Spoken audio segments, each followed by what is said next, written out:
present. Super! So if you didn't know, I'm Kelly. I make some video games. I'm working with Seth, something, big game. So this is about psychology in video games, and I hope I'm good at this. I'm not a psychology guy. I just make video games, and everything I say is probably wrong. Most of this research came from the internet, and everyone lies on the internet. So let's talk about engagement.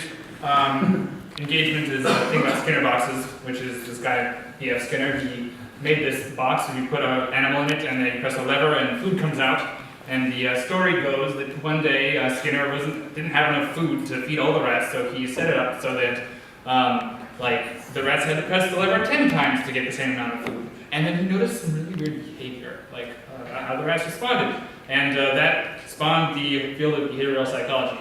And I'm going to talk about Skinner boxes or World of Warcraft.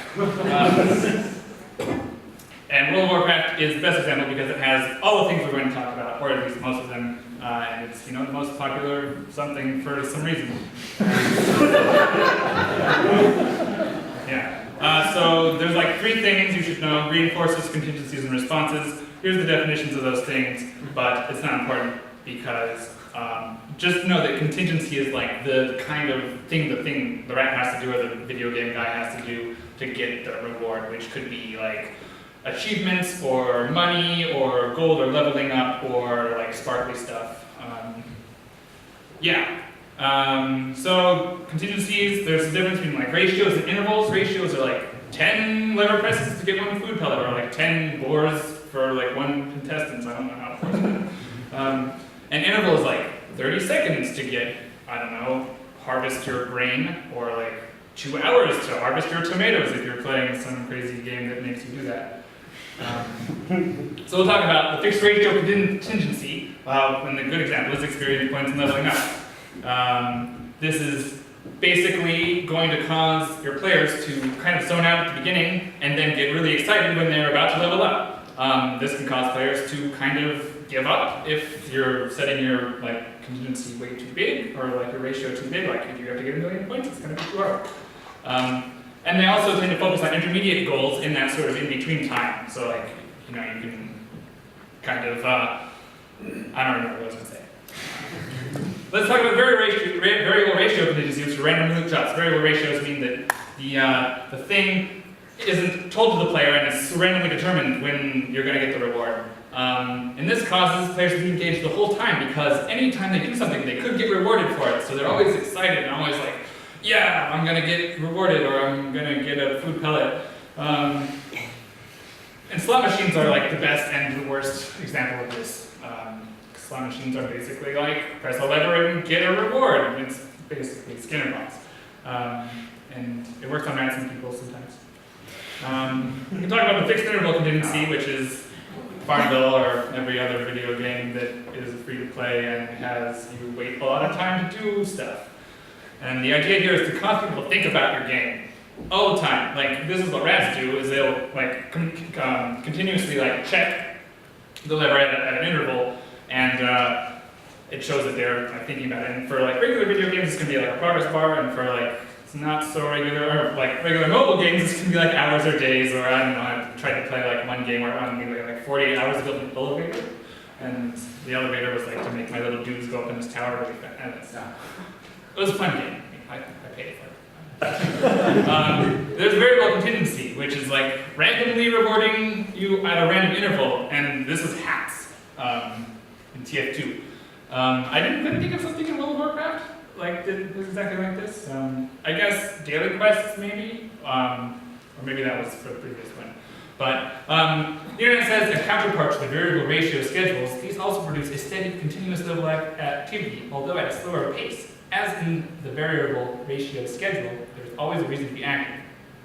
So, if you just want a lot of people to play your game all the time, I guess good job, Valve.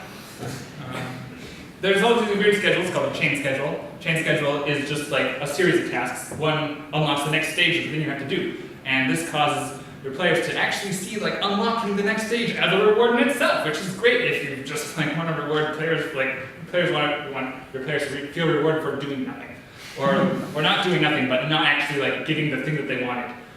So if you have like a sort of mundane task and you want it to be really rewarding, just split it up into like 30 different things and don't tell them what the next thing is. And you can actually do this with your job too. You can be like, if you have like a bunch of support tickets you have to do, don't like order them, but like don't look at the next one. Or set up like a thing where you don't get to see what the next ticket is before you finish the last one. I have a friend who's making a Jira plugin that does this.